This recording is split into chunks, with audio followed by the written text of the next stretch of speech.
Hello, வணக்கம். குழுவியே கதை கேளு. இன்னைக்கு நாமெல்லாம் சிந்திக்கிறதுக்கான ஒரு சின்ன கதை சொல்கிறேன், கேளுங்க. ஒரு நாள் ஸ்கூல் படிக்கிற ஒரு பாப்பா, அவன் அவங்க அப்பா கிட்ட சொல்கிறான், எனக்கு எதுவுமே பிடிக்கல, யாரை பார்த்தாலும் பிடிக்கல, எனக்கு ஃப்ரெண்ட்ஸ் பிடிக்கல, இங்கே பிடிக்கல, எல்லாத்த பற்றியும் ஒரு கோவம் அவளுக்கு.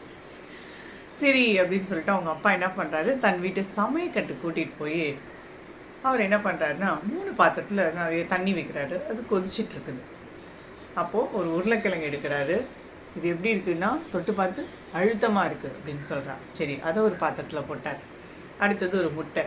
அழுத்த முடியுமா? முடியாது, ஏன்னா உள்ளார குழன்னு இருக்கும் அப்படின்னு சொல்கிறா. அது ஒரு பாத்திரத்தில் போட்டார். இன்னொன்று, டீ இலை இருக்கு இல்லையா, டீ செய்வோம்ல, அந்த இலை இது காஞ்சு போயிருக்கும்ல, அது பார்த்தோன்னா இது ரொம்ப காஞ்சு போயிருக்கு அப்படின்றான். அதையும் போட்டார். 3 நல்லா கொதிக்குது.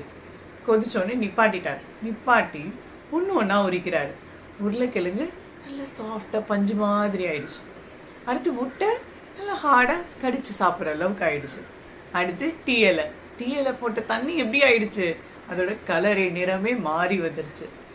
இதை பார்த்துட்டு ஒன்று ஒன்றா எடுத்து அவங்க பொண்ணுக்கிட்ட கொடுக்குறாரு. பார்த்தியா, நம்ம பார்த்தப்போ கையில் எடுத்தப்போ அதெல்லாம் வேறு மாதிரி இருந்தது, ஆனால் இப்போது நமக்கு எப்படி வேணுமோ அதை நம்ம மாற்றிக்கிட்டோம்.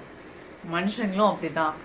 நம்ம பார்க்குற விதம் வேறு மாதிரி இருக்கும், ஆனால் அவங்கக்கிட்ட இருக்கிற நல்ல விஷயத்த மட்டும் நம்ம எடுத்துக்கிட்டு அதில் நாம் சந்தோஷமாக இருந்தோம்னா எல்லாமே நமக்கு ஏற்ற மாதிரி அழகாக மாறிடும் அப்படின்னு சொல்லி கொடுத்துட்டார்.